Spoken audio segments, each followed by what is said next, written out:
kind of job should or can a politician take up after they leave Parliament? In recent years, we've seen a number of former MPs and ministers criticised for moving into lobbyist roles and in some cases going on to advocate for organisations linked to their former political portfolios. Last week, the Northern Territory's former Chief Minister, Michael Gunner, began work as the Northern Australia lead for a green hydrogen subsidiary of the Fortescue Metals Group immediately after the end of the Territory's minimum 6-month cooling-off period between political and lobbying work. The rules around the political lobbying vary in each jurisdiction. There's no consistent nationwide regulation. Catherine Williams is the Research Director at the Centre for Public Integrity, and she says that tougher reforms are needed. Once a cooling off period has expired, there's nothing to prevent a person who's a regulated public official from taking up a lobbying role. And this means that we need to look at what the purpose of the cooling off period is, to ensure the dilution of influence and networks that have been established during someone's time as a public official, and also to ensure that there cannot be exploitation of information that they've obtained during that time. And I would say that the best example we have of an adequate cooling off period is the example we see in Canada, where it's actually 5 years before somebody is able to take up a role in an area in relation to which they had official dealings as a government representative. Best practice also includes really strong disclosure requirements.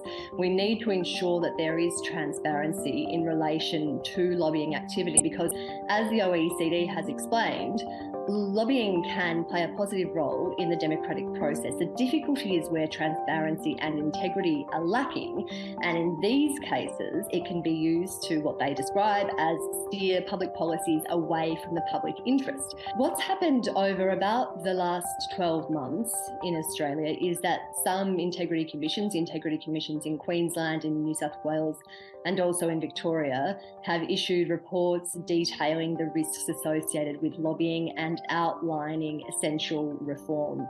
So in Queensland, we've seen a commitment to that reform by the government.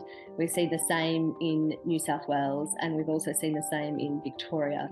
And while that will take us a substantial way forward, there are still going to be other areas that require additional work. Now, Michael Yabsley, you were a registered lobbyist, is that right? I was, yes. How did you navigate the ethical dilemmas and the conflicts that presented themselves when you left politics and you have this huge contacts book and a lot of expertise in very particular areas? Look, I don't want to sound like Mother Teresa here, although I've got to say, by comparison, I may not be far removed from that. I mean, can I... Look, how long have we got, Jeremy? I mean, I could... Go for your life. What is the answer? I can get pretty wound up. Yeah, look, I would say in relation to my own situation, I was punctilious about not being involved in lobbying matters where any portfolio I was involved in the New South Wales government all those decades ago came into play. But I think, all of those things that were happening decades ago have largely been overtaken by events. I certainly go along with the view that there should be a 5-year cooling off period. 5 years?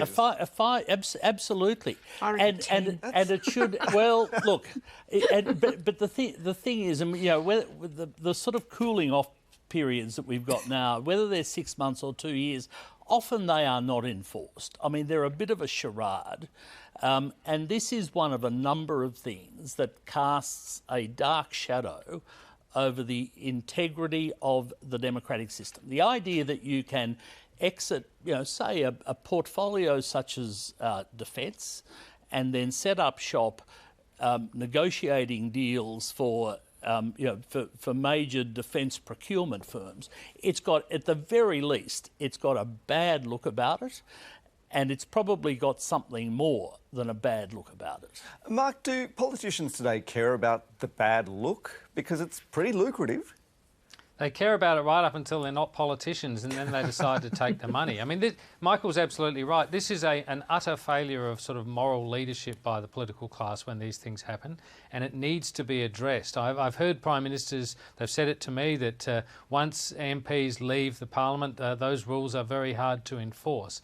But we need to have a much stronger regime here where people understand when they enter Parliament, particularly when they enter ministries, they are the conditions upon which they are signing up to exercise those decisions and acquire that knowledge. They're effectively trading after Parliament on intellectual property that is actually owned by the people, not by them. They've gathered this expertise and, as you say, these contact books and the ability to open doors. They've gathered all that on the public coin, and then when they've finally milked that for all it's worth, they've reached the apotheosis of their career, they decide to leave and then monetize that in the private sector. And I think it's a disgrace, frankly, and it needs to be addressed. And I think 5 years is a good time, and it needs to be enforced.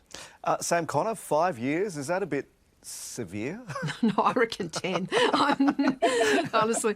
And I mean, I'm in the disability sector, so we have specific issues around here. There's, it's not just politicians, it's also senior public servants who are, as you were just saying, like they're monetising their relationships, they're leveraging those networks that they've developed, they're taking in, this would be insider trading in any other area, right? So we've had two situations with the last two CEOs of the NDIA one has left and then has gone to another organisation, but has bought up a whole bunch of little companies to work on this independent assessments, now canned project, which would be monetised within a very short period of time of 18 months.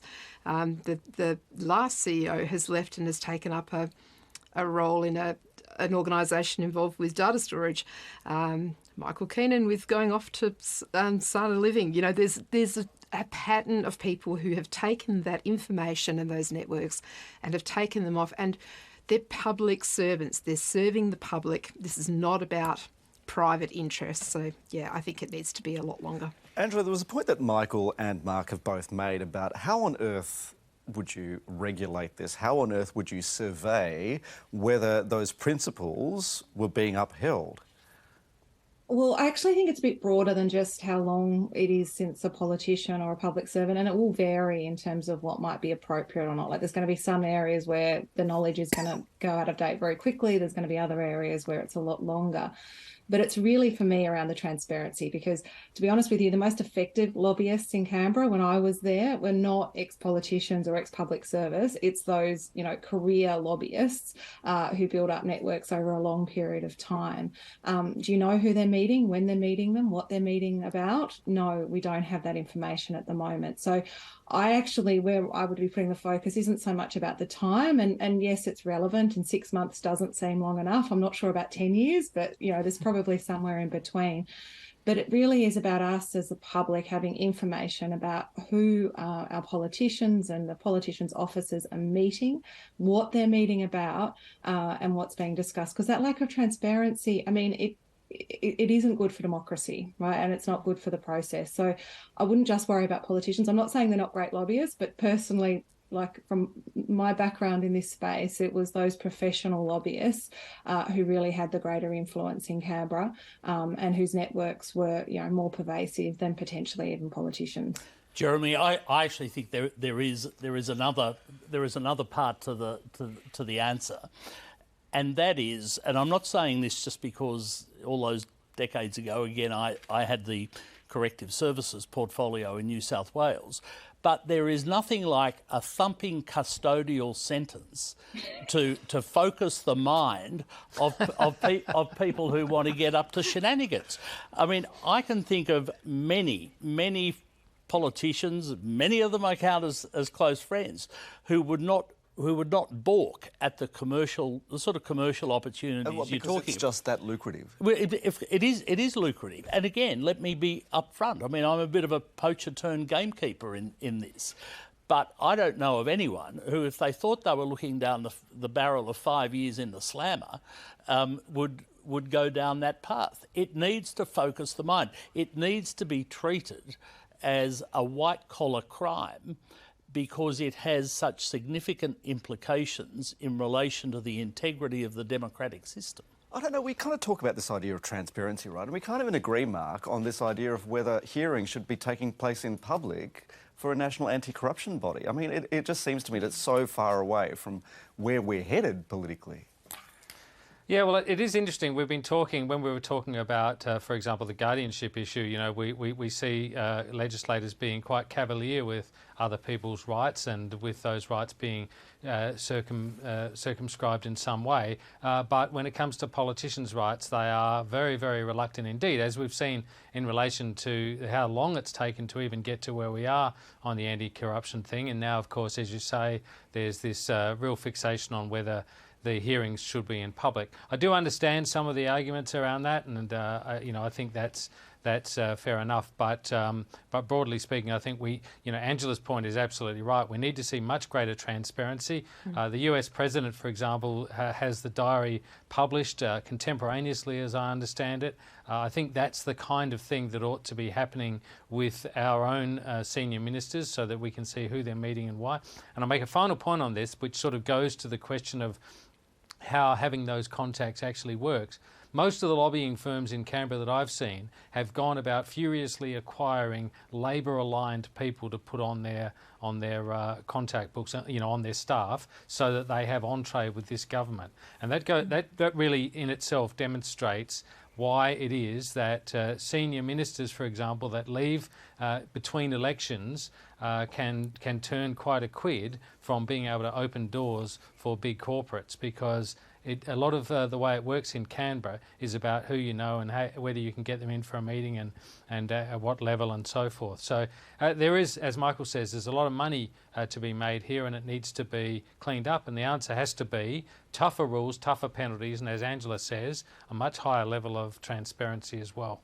Now, just and no finally, more blind trusts, you know, the blind trust issue and all of the, you know, the stuff around people monetising their private interests on the public purse is like, you know, this is something that I think a federalised CAC is going to bring out very strongly, is that Australians have got no tolerance for this at all.